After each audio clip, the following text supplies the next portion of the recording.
Mrs Sandhya, இந்த உலகத்திலேயே அதிகமாக பேசப்படக்கூடிய மொழியோட பேரை சொல்ல முடியுமா?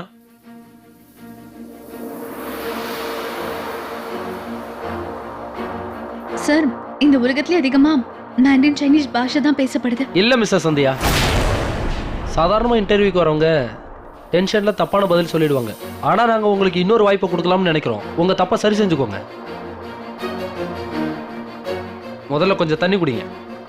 நல்லா யோசிச்சதுக்கப்புறம் திரும்பவும் உங்கள் பதிலை சொல்லுங்கள்.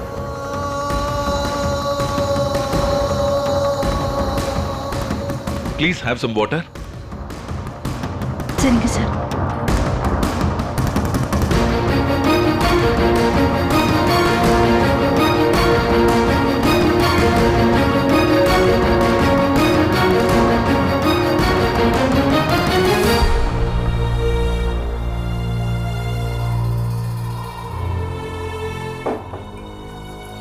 தயவு பண்ணி மன்னிச்சிருங்க சார். ஆனா எனக்கு என்னமோ என்னோட பதில் பெருசா தப்பா தெரியல. இந்த உலகத்திலே அதிகமா மேண்டரின் சைனீஸ் பாஷை தான் அதிகமா பேசப்படுதுன்னு நான் நினைக்கிறேன்.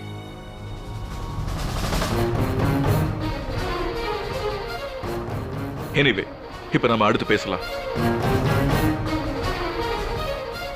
மிஸ்ஸஸ் சந்தியா, உங்களுக்கு தெரிஞ்சிருக்கும்ல, ரீசெண்டா ஜெகத்பூர்ல ஒரு டெரரிஸ்ட் அட்டாக் நடந்திருக்கு. அதுல எத்தனையோ பேர் கொல்லப்பட்டாங்க, நிறைய பேர் இறந்திருக்காங்க. ஒரு சில பேர் அரசியல்வாதிகள் தான் இதுக்கு காரணம்னு சொல்றாங்க, ஆனா ஒரு சிலர் பக்கத்து நாடு தான் இதுக்கு காரணம்னு சொல்றாங்க. இத பத்தி நீங்க என்ன நினைக்கிறீங்க? உங்களோட அபிப்பிராயம் இத பத்தி என்ன? சார், நீங்க இப்போ ஜெகத்பூருங்கிற ஊரை பத்தி தானே சொன்னீங்க? ஜெகத்பூர் தான். அந்த மாதிரி எதுவும் தீவிரவாதிங்க அட்டாக் பண்ணதை பத்தி நான் கேள்விப்படவே இல்லையே. நான் எதுவும் படிக்கவும் இல்லை.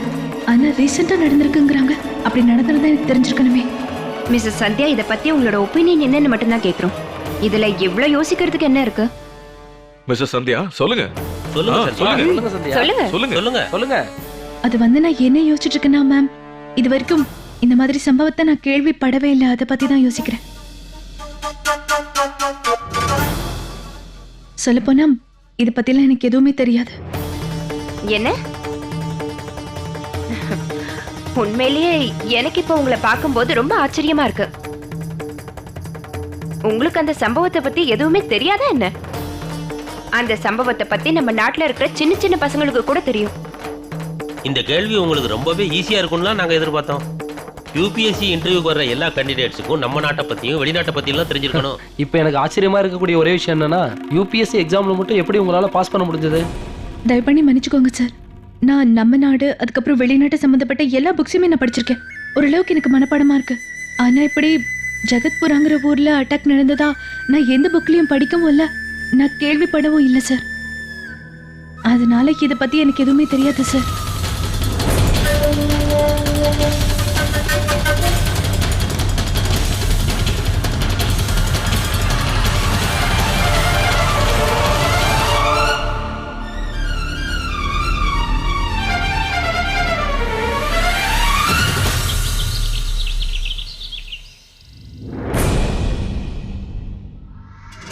மோகன், என்ன ட்ரெஸ் இது? மீனாட்சி அக்கா எல்லா விஷயமும் தெரிஞ்சும் கூட கண்ணனோட அழுக்கு துணியை என்கிட்ட கொடுத்திருக்காங்க. மோகன், என்ன நடந்தாலும் சரி, நான் என்னோட பொண்ணுக்கு இவ்வளவு அழுக்கான துணியை எப்பவும் போட்டு விட மாட்டேன். அவங்க ஏன் இப்படி செய்யறாங்கன்னு எனக்கு தெரியல. இப்ப புரியுது. அவங்க இதனால்தான் அத்தைக்கு முன்னாடி எனக்கு வேணும்னு துணியை பத்தி பேசிருப்பாங்கன்னு நினைக்கிறேன். ஏன்னா இன்னைக்கு மட்டும் என் பொண்ணுக்கு நான் கண்ணனோட ட்ரெஸ் போட்டு விடலன்னா அவங்க அத்தை கிட்ட போய் அதை பத்தி சொல்ல முடியும்ல. என்னம்மா பிரீத்தி, ஏன் உன்னோட பொண்ணுக்கு கண்ணனோட ட்ரெஸ் போட்டு விடலான்னு கேட்பாங்கல்ல, அப்புறம் திரும்ப என்ன வாய்க்கு வந்தபடி எல்லாம் பேசுவாங்க. ஏன் தான் இப்படிலாம் நடக்குதுன்னு தெரியல. நீ என்ன பண்ணணும்னு நினைக்கிறியோ பண்ணு, ஆனா ஒரு விஷயத்துல கவனமா இரு. என்ன நடந்தாலும் சரி, நம்ம மேல அம்மாவுக்கு கோபம் வரக்கூடாது. கடைசாவி நமக்கு கிடைச்சிருச்சு, ஆனா இது வரைக்கும் நீ எங்க பார்லர் ஆரம்பிக்கலங்கிற விஷயத்த மறந்துடாத. அதனால செய்ய போற வேலையை யோசிச்சு செய்.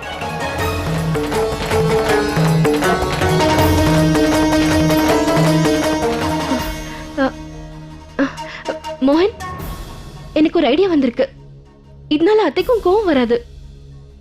அப்புறம் நான் என்னோட பொண்ணுக்குமே இந்த அழுக்கு ட்ரெஸ் போட வேண்டிய எந்த அவசியமும் இருக்காது. மோகன், நான் அத்தைக்கிட்டே போய் விஷயத்த சொல்லிடுறேன். என்னன்னா கண்ணனோட துணி இவளுக்கு பெருசா இருக்கு, இவ வளர்ந்ததுக்கு அப்புறமா போட்டுக்கலாம்னு சொல்லிடுறேன்.